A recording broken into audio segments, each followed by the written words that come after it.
igitsinze uyu munsi kandi ni demokarasi y'ukuri, demokarasi nk'uko abarundi bayumva kandi bayifuza. Namwe murazi ko ico abarundi bifuza ari ubutungane bw'ukuri. Ubu rero ubutigu burageze ukwihweza ibibazo vyerekeye Burundi.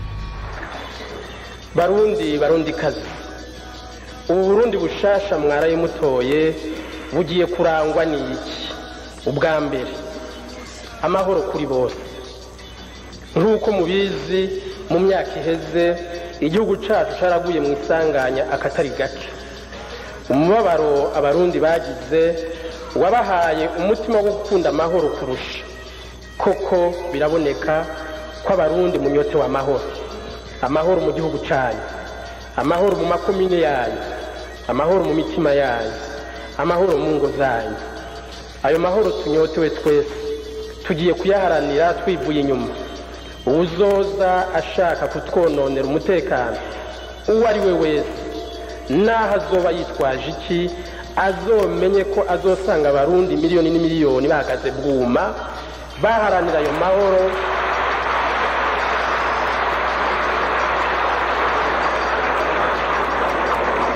Baharanira ayo mahoro twagwaniye kandi twaraye dutsindiye.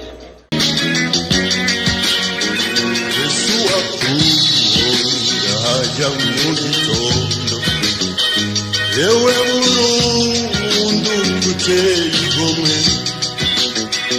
imisozi n'ikisayangana nikwikiyaya ugihungabana. Yewe Burundi ngira ndakuririmbe, yewe Burundi ubucurara, yewe Burundi ngira ndakuririmbe, yewe Burundi ubucurara. Turazi neza yuko abarundi benshi mbere nka bose bifuza amahoro. Mbe nk'ubu nobabaza, kiretse abantu batagira umutima, hari n'umwe atifuza amahoro? Mbega hari n'umwe yoba acifuza indyane muri iki gihugu? Agateka ka muntu karibagiwe cyane, agaciro k'umuntu karibagiwe rwose, baragahonyanga.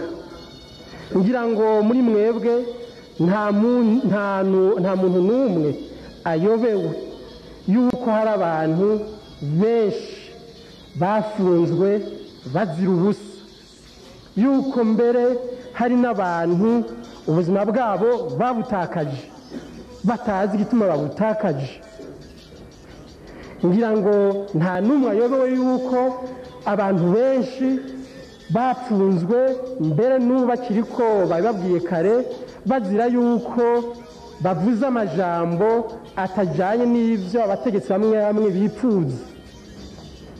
Ngo naka yavuze gutya a n'umuyobe, naka yavuze gutya a n'umugumutsi, naka yavuze gutya n'umumenja n'umumute mu mvuto. Rero mama ukaza wumva ngo kanaka mufunge ntafise aho yitwara.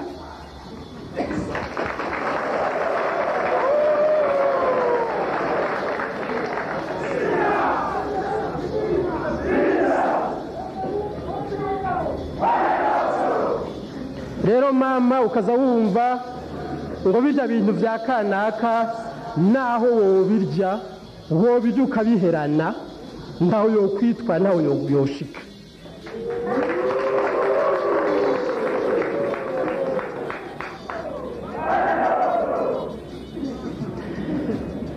Vyararengeje gushikaho abategetsi n'abantu bamwe bamwe muri iki gihugu badasonera n'ubuzima bw'umuntu, ugasanga ubuzima bw'umuntu umenga babugize ubuzima bw'igikoko, babugize ubuzima bw'igitungu. iyo ngendo y'ukutubahana, iyo ngendo y'ukutubaha umuntu muri Frodebu tuyigize umuziro. Mvuze ngo tuyigize umuziro. Tukaba dusavye yuko no mu gihugu cyose iyo ngendo y'ukutubaha umuntu, y'ukutubaha agateka ka muntu tuyigira umuziro, tuyigira ubuzima bw'umuntu nikatiyihabwa. Ubuzima bw'umuntu muri twebwe twese turi ngaha nta n'umwe yaburemye, nta n'umwe arekuriwe kubuzimanganya. Yesu wakuwo mu mataha y'inka, ewe Burundu guteye igomwe, akayaga kaguciya nino, abana bawe baguteraniye, ewe Burundi ngira ndakuririmbe, ewe Burundi ngucurarange, ewe Burundi ngira ndakuririmbe, ewe Burundi ngucurarange. Usa n'ijuru risharije inyenyeri, usa n'akayaga ko ku mugoroba, usa n'amazi y'umusarara, reka usa n'Imana yakugabiye, reka usa n'Imana